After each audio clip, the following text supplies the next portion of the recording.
মরার মতো তারা জাগ্রত অবস্থায় ঘুমানোর ভান করে কান থাকতেও কালা সেজে শরীয়তের সমস্ত কথাগুলো উপেক্ষা করে যা ইচ্ছা তাই করেই চলছে।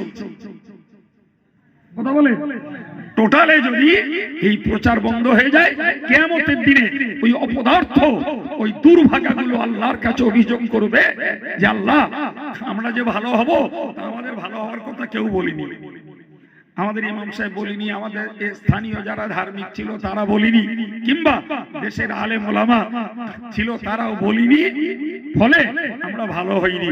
যাতে কিয়ামতের দিনে এই কপাল পোড়া হতভাগ্যগুলো আল্লাহর কাছে ছুঁতো দেখিয়ে নাজাত পাওয়ার রাস্তা না খুঁজতে পারে, তার জন্য ধার্মিকদের চেষ্টা করতে হবে অধার্মিকদের ধর্মপথে ফেরানোর জন্য, আর স্থানীয় আলেম ওলামাদের চেষ্টা করতে হবে পরিচিত কাছের মানুষ ঘনিষ্ঠ মানুষদেরকে আল্লাহর পথে ফেরানোর জন্য ওয়াজ-নসিহত করে দায়িত্বশীল হাক্কানি আলেমদেরকে নিয়ে মানুষের কাছে ন্যায়ের বার্তা আর অন্যায়ের প্রতিরোধ মানুষের কাছে পৌঁছে দিতে হবে।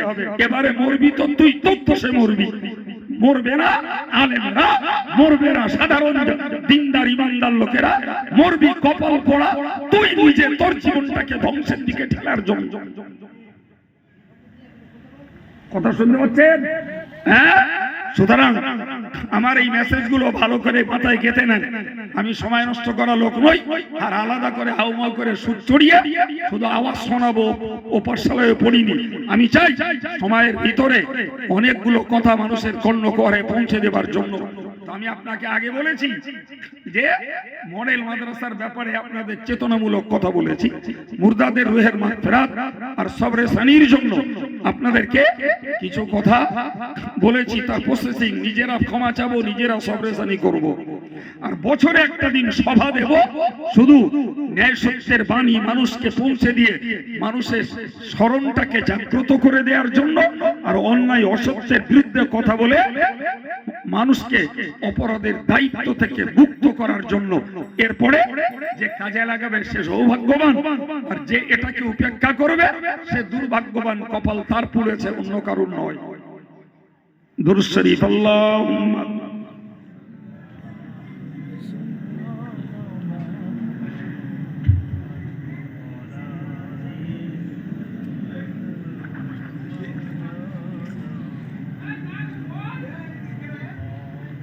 সম্মানিত ভাইরা, ব্যানারটাতে দেখছিলাম আর একটা কথা লেখা রয়েছে তাফসীরুল কোরআন মাহফিল লেখা হয়েছে, তাই না ভাই? জি, তো এরা তাফসীরুল কোরআন মাহফিল লিখেছে, আলহামদুলিল্লাহ, তাদের উদ্দেশ্য ভালো।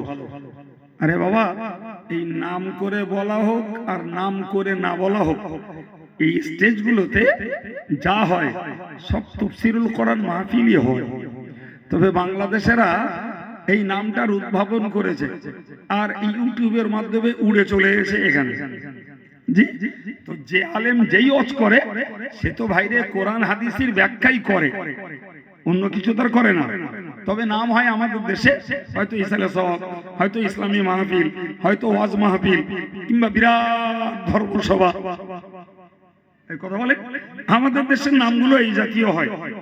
জি, আর বাংলাদেশেরা ওই নামটাকে দিয়ে রাখে তাফসীরুল কোরআন মাহফিল। আমাদের ছেলেদের ওইটা মাথায় লেগেছে যে তাফসীরুল কোরআন মাহফিল, তার মানে আমাদের দেশে যেটা হয় বিনা নামে সেই তাফসীরই হয়। জি, আর ওরা নাম দিয়ে করে, কিন্তু এর একটা ভেদ ভাঙা দরকার। ভাই নাম দিলাম তাফসীরুল কোরআন মাহফিল, আর বক্তা উঠে হাসালে রসালো গল্প বললে, আর বক্তা উঠে সেখানে শুধু নারায়ে তাকবীর, আল্লাহু আকবার, দরুদ শরীফ জিন্দাবাদ, জি, আর একটা পীরের জীবনী বলে টাইম পাস করে থুতুদের টাকা গুনে নিয়ে বাড়ি গেল। এর রেকর্ড আছে না নাই? একদম ভুরি ভুরি এর রেকর্ড আছে। জি, তো নাম করে কোরআনের তাফসীরের নাম করে এই বেইজ্জতি নিশ্চিত আল্লাহ পাকের কাছে চরম ধরা খেতে হবে ওই কর্তৃপক্ষ এবং বক্তাদের। বাংলাদেশের প্রচুর পরিমাণ বক্তা তাফসীরুল কোরআন নাম দিয়ে শুধু গান গাচ্ছে, আর ওই রকম শ্রোতারা হাসতেছে। আমি অবাক হয়ে যাই, একটার বক্তা না, অনেক বক্তা যেখানে হাদিস শরীফে এসেছে যে যারা শ্রোতাদেরকে হাসানোর উদ্দেশ্যে কথা বলে কিয়ামতের দিনে এদেরকে জাহান্নামের আগুনে নিক্ষেপ করা হবে। এরা ইচ্ছা করে করে গান গাচ্ছে আর ওই রকম শ্রোতারা হেসে গড়াগড়ি খাচ্ছে আর ইউটিউবে হচ্ছে হেসে বেহুশ, হেসে পেট ব্যথা, হাসতে হাসতে 3 বার অজ্ঞান হয়ে গেছে। এইসব লাইভে লেখে, থাম্বলে লেখে এইসব। জি, তো আমার বক্তব্য হলো যে তাফসীরুল কোরআন মাহফিল নাম দিয়ে যারা এই অশ্লীল আচরণ করে এদের খবর আছে আল্লাহর কাছে। আবার কেউ তাফসীরুল কোরআন মাহফিল নাম না দিয়ে সেখানে কোরআনের তাফসীর হয়, আলহামদুলিল্লাহ, সেটা নিশ্চিত নাম না থাকলেও কামটা ভালো। তো আজকে যখন এখানকার ছেলেরা তাফসীরুল কোরআন মাহফিল নাম দিয়েছে আর এখানে কোনো আয়াতেরা ইন্ডিকেট করে দেয়নি, তা আমি ছোট্ট একটা আয়াতের উপরে আপনাদের কিছুক্ষণ একটু তাফসীর শোনাই। নাচানো না, গল্প না, রসালো হাসানো কোনো কথা না, আর নারাই তাকবীর আর জিন্দাবাদের ঝংকার না, হকিকতে কিছু তাফসীরুল কোরআন আপনাদেরকে একটু শোনাচ্ছি একটা আয়াতের উপরে, একটু মনোযোগ দেন। জি, তাহলে এদের নামের সার্থকতা হবে ইনশাআল্লাহ। কোরআন শরীফের সেই আয়াতটা আমি গোড়ায় পড়েছি।